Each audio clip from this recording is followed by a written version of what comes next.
just thank you very much for the team organising this event, for inviting me. It's a huge privilege to be able to speak at this event. And it's on themes that are very important also to me as I consider the impact of my research and what it means to be doing research on African international relations.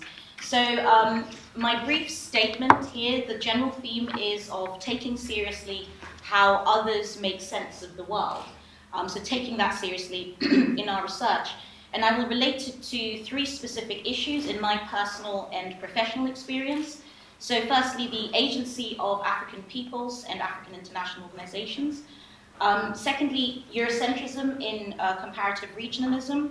And finally, the representation of minorities in the social sciences. So as social scientists, I believe we have an immense privilege in this world. Our job is to help make sense of the world. By making sense of an object, I mean understanding its properties, its causes, and of course also its effects. The benefits of making sense of the world for ourselves, as well as society at large, are numerous. So it can be from anything just feeling more secure, feeling more security because we understand a bit more what's going on, to being able to manipulate those particular objects we're studying to make life better. So, for example, by understanding how institutions reproduce gendered social relations, we may be able to put some mechanisms in place to combat them or change the institutions entirely. In the social world, making sense of something always begins from a specific context and with a specific consciousness. It first requires having a particular understanding of self and the other. This leads to particular conceptions of difference, as well as good and bad, valuable and not valuable, appropriate and inappropriate, as well as problems and opportunities. And this specific consciousness in turn leads us to ask specific questions about the world. It is from our particular starting point that we develop research questions in the social sciences that seem obvious to us, but may be bizarre for others. So the way my discipline of international relations currently is structured, it consists of specific parts of the world with particular lived experiences deciding what most other parts of the world should see as valuable research questions. It is indeed amazing, for example, as Pinar Bilgin has pointed out, that security scholars in Washington, D.C. get to determine what counts as a security threat in the Middle East more than, say, Kurds or Israelis or Jordanians. As her book emphasizes, security in the Middle East, the fact that D.C. security scholars have this disproportionate power to construct not just security as a concept, but construct the region of the Middle East in their own language, has shaped relations there profoundly. In my view, this is not only problematic, but possibly very harmful. Consider, for example, what happens when we ask the wrong kinds of questions about other people's lives. We may direct society to ways of understanding the world that are profoundly counterproductive. So, for example, in 2015, I was gathering data at the Economic Community of West African States, or the ECOWAS. It's an international organization in West Africa. My research was on the regional parliament and why it had been created. This confused some of the staff who wondered why I was wasting time studying such an unimportant institution. In one of the many conversations I had about African regionalism and its pitfalls, one of the staff complained about the funding issues that the ECOWAS has. It continuously lacks funding, stating that this was really one of the biggest problems and was I going to look into it? I said no. In fact, in the back of my mind, I knew that funding was a perennial problem at the ECOWAS, but I wasn't about to spend time researching it because I had a project to complete on regional parliaments. You know, I'm too busy. And nobody in my discipline was talking about why African international organizations were poorly funded and what to do about it. So it just did not feel that urgent. At the same time, I felt a bit embarrassed because here was a member of staff, a fellow West African, saying my research could make a real difference by investigating one of ECOWAS's greatest challenges, and I was dismissing it in my mind. In that moment, and in the years since, it struck me that maybe I was asking the wrong questions. It was me that was asking the wrong questions. Perhaps comparative regionalism, the subfield in which I am currently located, was directing me to questions that matter to the big-name scholars of that subfield more than they matter to West Africans. As Robert Cox, an IR scholar, has said, theory is always for someone and for some purpose. Our theories are manifestations of a certain perspective and give power to that perspective. Looking back, it seems the research questions I was asking were serving the needs of IR scholarship before they were serving the needs of Africans in African international organizations. This is important to remember when considering the question of African agency, which is a theme in IR scholarship at the moment. First, African agency is a fact. It's not a proposition, it's not a hypothesis. Africans have agency just like anyone else. But African agency is sometimes forgotten in scholarship because discourses about the continent as an essentially ahistorical, dark, and ceaselessly poor place mean that it cannot possibly have influenced events in the world.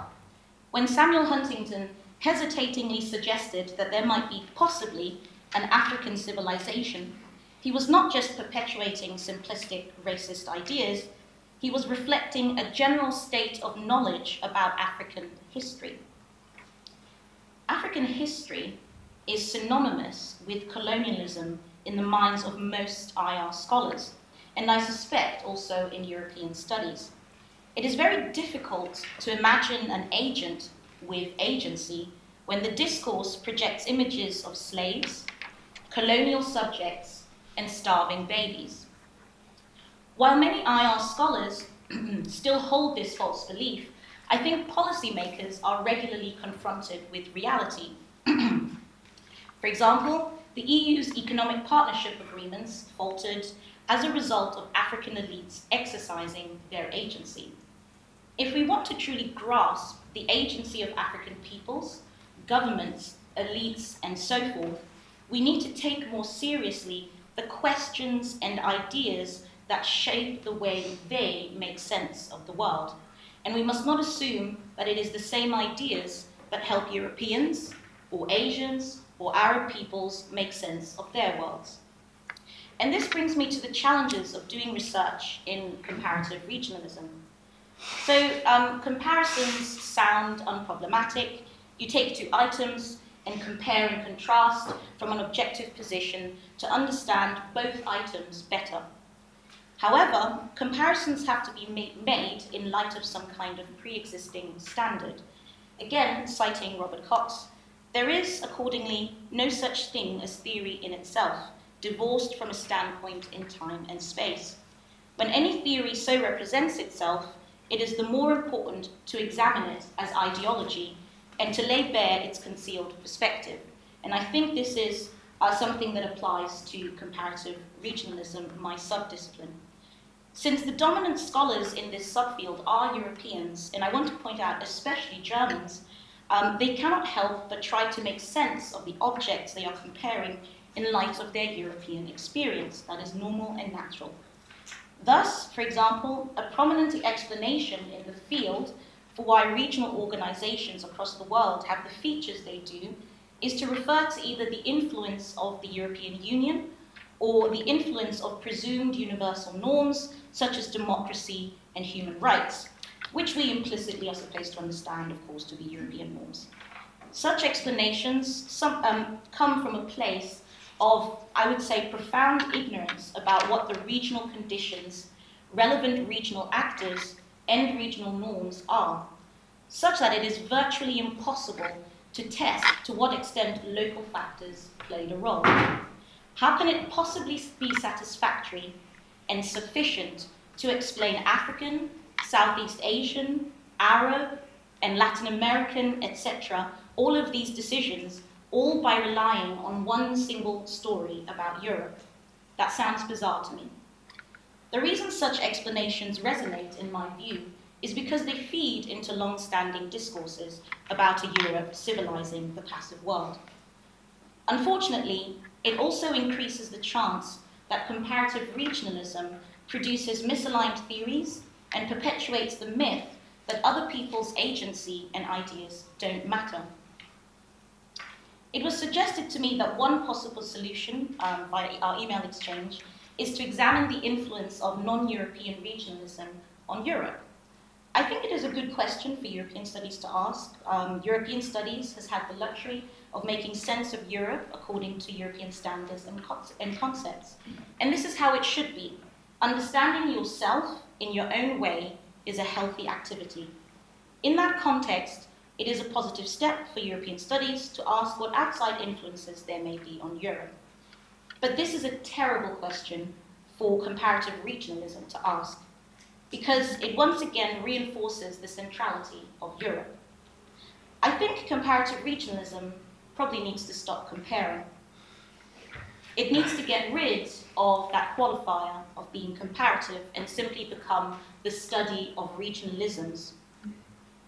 Its aim should not be universal theories of regionalism, which is currently its aim, which will inevitably mean universalizing European theories of regionalism. Rather, its aim should be to understand how peoples of different parts of the world make sense of their world and how regionalism fits into that. How did leaders in Latin America make sense of their world as they regionalized? What were the ideas, discourses, and concerns that drove them? What were the range of options that they perceived to be available to them, and in what ways did regionalism fit into that? In such questions, I believe, lies a better understanding of regionalism.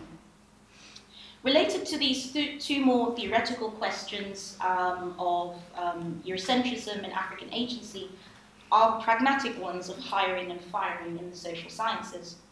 One of the aims of this workshop is to focus on the question of representation in European studies of Black and Indigenous people and people of colour in general. I was asked whether I had any ideas about what might be done about increasing such numbers.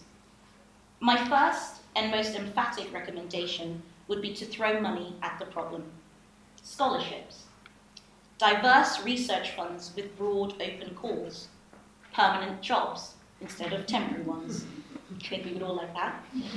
I would not be here without full funding at all levels of my education, from primary school to PhD. I did not have £10 to my name to study, never mind £10,000.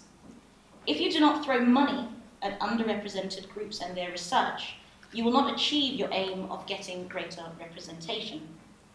My second suggestion is to change the culture of academia to deal better with different lives, lifestyles, and worldviews.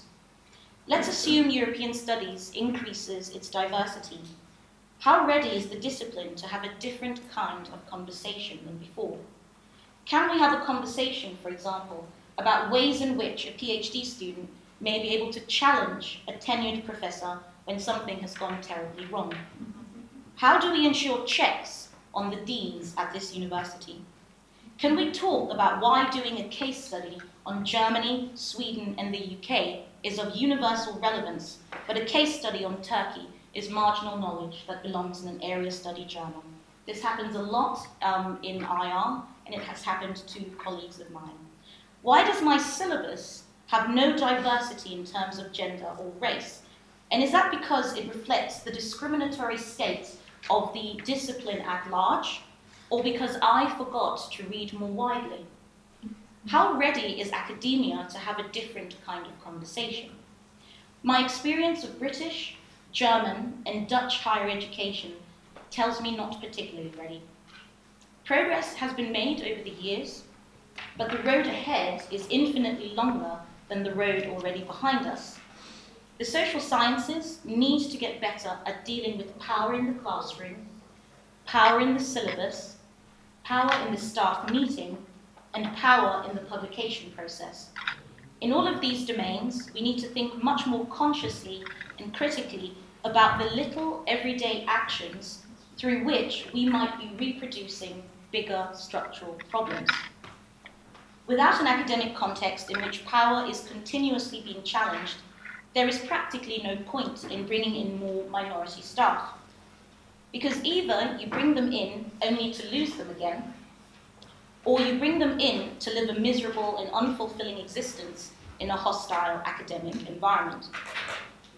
However, by diversifying European studies, in fact, all of the social sciences, so I speak of my discipline, of course, as well, I am convinced that we will incorporate new ways of making sense of the world and ask more meaningful research questions.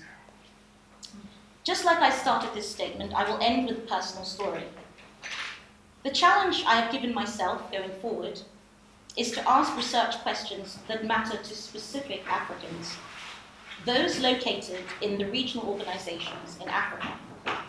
I find it unsatisfying to ask European research questions about African cases of regionalism because I get the sense that I'm asking all the wrong questions.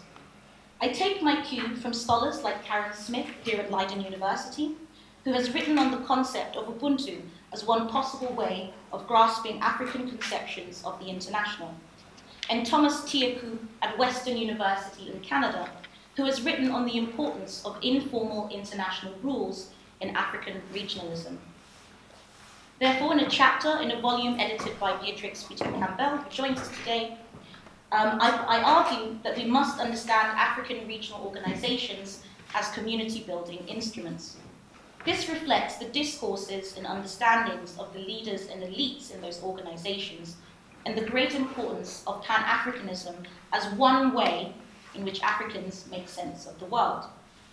In giving myself this challenge, I am conscious that I'm also marginalizing everyone who does not fit into this narrow group, most importantly, African citizens.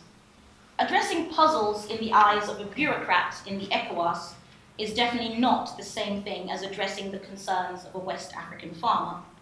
But at the same time, I believe that in taking this new approach, I will take seriously how African state leaders, governments, and societal elites make sense of their world and exercise their agency. And that in turn will lead to more meaningful knowledge for them. Thank you very much.